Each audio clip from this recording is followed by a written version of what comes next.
itu pelaku kesesatan dan akan masuk neraka gitu. Masa orang tahlilan maulid Nabi dianggap sesat dan akan masuk neraka?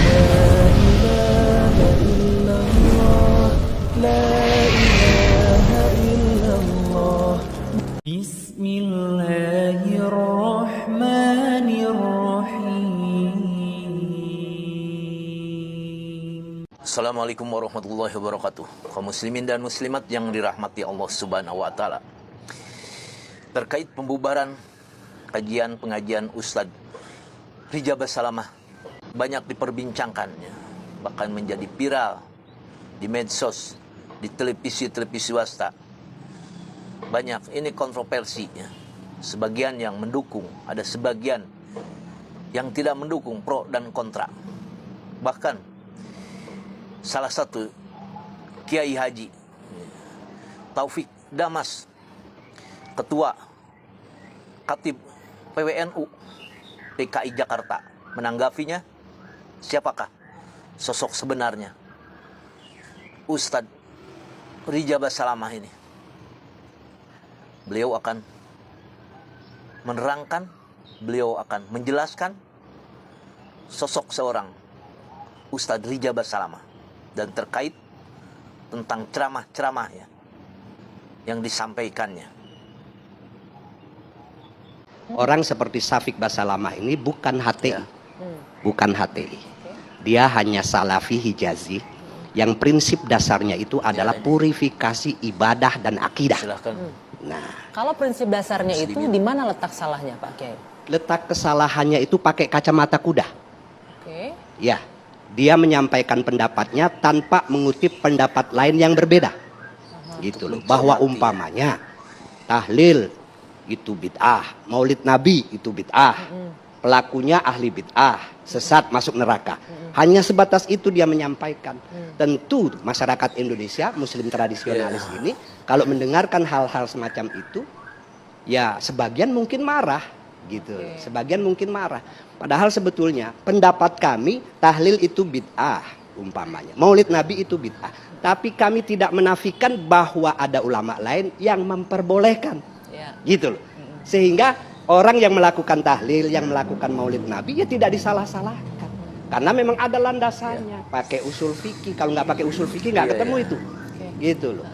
Nah mereka ini kan kadang-kadang menyampaikan itu seolah-olah yang lain salah. Saya sih tidak menyalahkan pendapat itu. Saya mengakui bahwa emang ada pendapat seperti itu dan silahkan. Gitu loh. Apalagi tuduhan bid'ah itu kalau mengacu kepada hadis Nabi, itu pelaku kesesatan dan akan masuk neraka gitu.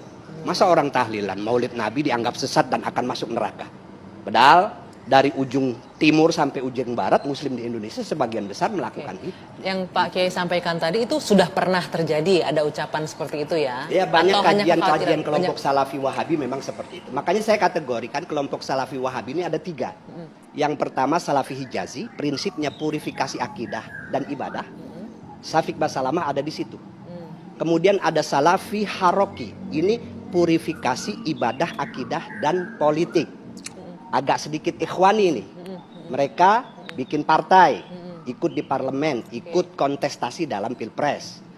Ada yang Salafi jihadi. Nah ini yang melahirkan para teroris, melahirkan Al-Qaeda dan rivalnya ISIS.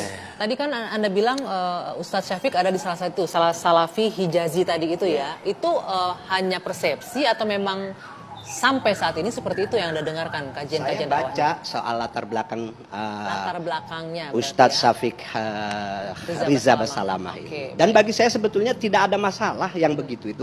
Hanya kemudian harusnya sebagai seorang pelajar, ulama, dia juga harus melihat, oh ternyata praktek-praktek amaliyah ini dilakukan karena memang ada ulama yang memperbolehkan. Kadang-kadang mereka juga menyerang. Ini lebih karena memang kultur kita di Indonesia memperbolehkan itu. Bukan soal kultur, ada argumentasi yang lebih bersifat usul fik yang membenarkan praktek-praktek seperti itu. Yang menjadi masalah kadang-kadang mereka ini menuduhnya itu menggunakan strawman fallacy.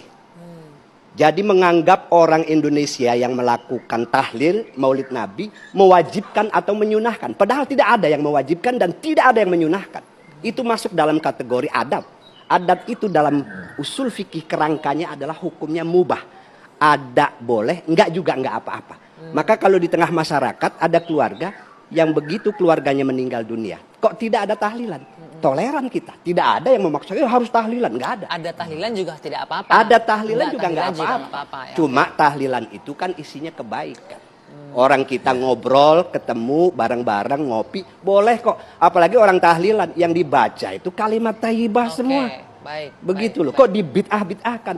Definisi bid'ah aja kadang-kadang mereka tidak mengerti. Bukan tidak mengerti, tidak mau menerima definisi lain. Gitu loh. Tadi Anda bilang itu kacamata kuda hanya betul, mendengar apa satu sebetulnya yang makna saja. dimaksud bid'ah Oke, itu? baik. Menurut Ustadz Idrus Ramli, ya, siapakah Wahabi? Karena Wahabi ini, Salafi Wahabi ini sering berganti-ganti nama. Ya. Coba kita simak ya. Menurut Ustadz Idrus Ramli.